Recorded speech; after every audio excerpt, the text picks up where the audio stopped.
most of your life is not going to feel exciting. It's going to feel like work. It's going to feel like boredom, like soreness, like another boring freaking night. Another day where nothing dramatic happens. And if you learn to only love life when it feels sweet and exciting, then you're going to hate like 95% of your existence. This idea has hit me like a ton of bricks, and I thought it was such an amazing and like revolutionary way of thinking, and I wanted to share it as like quickly as possible. And I think the quickest way to give it to you is to think about coffee. Like, I don't know if you're a coffee drinker, but for me, I love coffee, but I've always been kind of weird and kind of like ousted by the rest of my family because I've always loved black coffee. As a kid, I used to dump so much sugar in it, it was ridiculous. But of recent, I really just love learning to love the taste of black coffee. Like, it's something that, putting aside all the sugar and cream and milk and just tasting the coffee for what it is, just drinking it deeply, that is what I really appreciate about it. And that, I think, is what life is. What if all your awkward moments, all the feelings of anger, all the depression,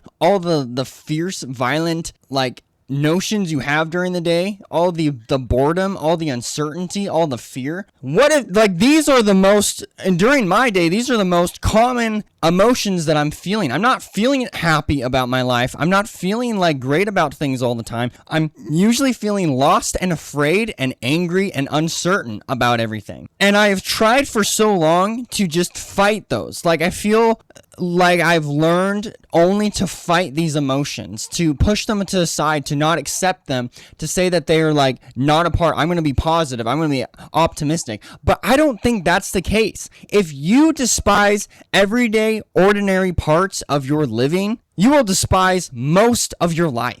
We have to learn, I've been learning even today, how to accept the emotions I'm fighting, to accept the moment that I'm in instead of denying it. When I am at work and I am grueling away at the activities that my boss and everyone's telling me to do, I like to zone out and not think about it. But when I like actually force myself to get back into the moment, to feel the pain in my fingers as I'm working away at the motors that I have to fix and replace, to feel the sweat, the grime, the aggravation of things not fixing quick enough, the aggravation of watching my entire freaking day go to some other company. All these emotions I've always tried to drown out with noise, to try to ignore, to try to push to the side. But that is my freaking life. When anger shows up, you don't have to become anger. When sadness shows up, you don't have to become sadness. When lust shows up, you don't have to obey it. You can look at all of that and say, this is my anger, this is my sadness, this is my desire, but it belongs to my life. It doesn't rule my life, it belongs to my life. These are my things. Regaining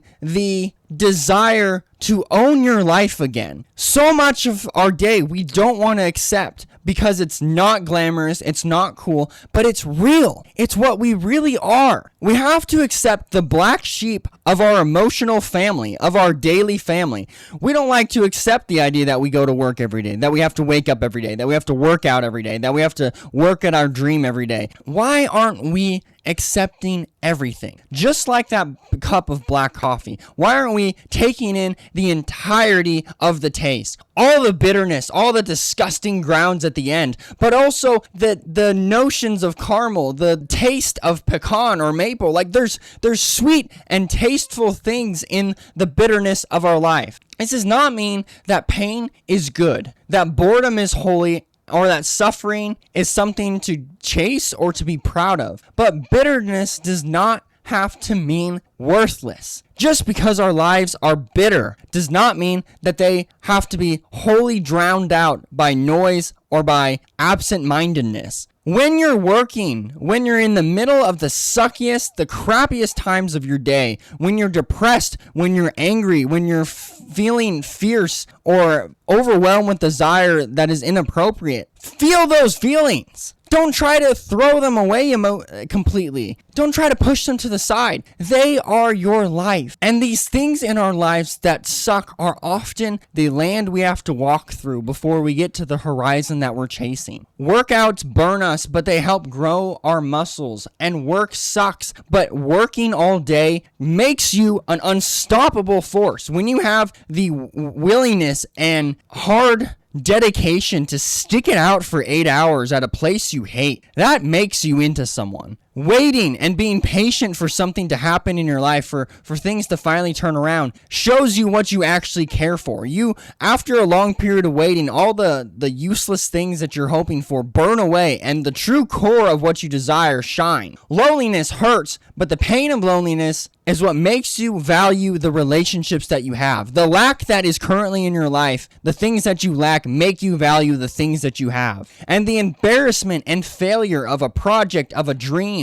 of a video, of a workout, of a day at work is devastating, but it shows you what is hidden from you. The wall that is in front of your eyes is taken away, and suddenly you find yourself completely in a shameful and an embarrassing situation, and you have to address it, and you have to fix it. Otherwise, if you would not had the embarrassing moment, you would never have the opportunity to fix something that was crucially hindering your life. Just like with coffee, the most bitter and black coffee has the most caffeine. It's made to wake you up. The bitter, disgusting parts of your life are there to wake you up, to wake you out of the slumber, to get you on your toes, to start working towards your dream, to start working towards your future, but to enjoy the process while you're in it. We have to build out of life and aliveness, and not out of scarcity. Ambition becomes a form of self-hatred if you only live for the fantasy of tomorrow. If your whole goal is to just get to the sweet, if you just tell yourself over and over again, it's like, oh, my life will be complete when this happens. Oh, my life will be great when this happens. When I finally get a spouse, when I finally get the job that I'm looking for, when I finally get all this money, when I finally get the recognition I deserve. If you live in those times, you will waste your entire life. If instead, out of your life, even out of all your bitterness and sorrow and pain and agony, you choose to build something, then you build from life in abundance rather than feelings of unimportance. Your life right now is the most important thing to you. Your life right now is the thing you can learn to enjoy. I'm not saying enjoy the suffering. I'm not saying enjoy the crap that's going on right now, but to cherish your life. That's what I'm saying, is the bitter things, your work, your job, or whatever, you're alive in that process. Enjoy that. Enjoy that you're alive in that process. Enjoy that you're feeling pain. Not enjoy the pain, but enjoy the fact that you're alive enough to feel it. That pain is there because you've lost something,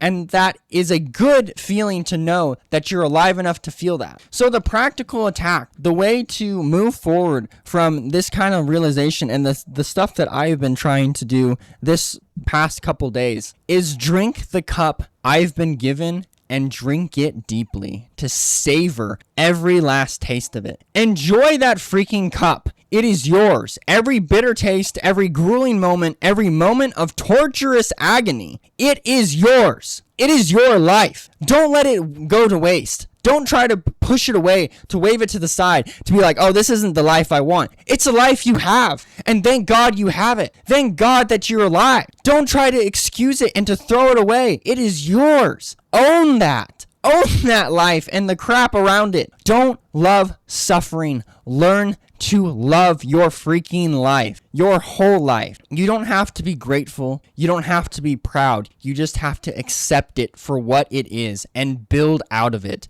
to create from it, to approach others honestly with it, and to not be ashamed of it. The way you can implement this in your day-to-day is to, in those moments when you just want to freaking cuss and beat the crap out of something and just blow up in all your emotions. Don't let, because what happens too is like the negative emotion that we have, we will give into it fully and we will try to escape as quickly as possible. When we're angry, we punch something or we cuss or we try to do something that distracts us from the anger. When we feel desire, we try to like distract our mind. When we feel depressed, we try to like dive deep into the depression and think about all the things that were done wrong. We try to turn the emotion, we try to turn the crappy experience into a thought, and that is the issue. Don't turn the hard moment at work where it sucks into a thought and then start thinking and trying to connect dots. Don't turn your depression or your anger into a thought. Feel them deeply. Let them come like rush over you. And in the moment when you're working, feel the pain in your fingers. Feel the breath that you're breathing that's quick because of your anger. Feel the sweat dripping down your... Just be alive in the moment. Feel the moment. Don't think about the moment. Feel all the pain in the moment. Feel all the wonder in the moment. Feel all the goodness in the moment. Live each moment conscious of where you're at and not where you want to be. It's not that you just turn off thought and you aimlessly wander through life. It's that you see everything for what it is. When you're walking to a place, you hear the birds, you see the trees, you feel the wind blow against you. You think of the day. You think of the birds, the trees, the sunset. You don't think of anything else. You think of where you're at. The same applies to when you're at work and it sucks and everything's going to crap and you feel like you should be somewhere else and you forget all that. Think about where you're at right now. Think about the work that is in front of you. Think about the desk that you're at. Think about the location that you're at, the people that are around you. The moment that you're in, when you're depressed, think about where you're at in that depression. Think about where you're sitting. Think about how you feel. But don't think about the future. Don't think about where you could be, what you could be doing. That's not real. Live in reality. Live in your real life. I hope you guys liked this video, and I really appreciate that you watched it all the way to the end, and I just hope that you have a wonderful day. Thank you.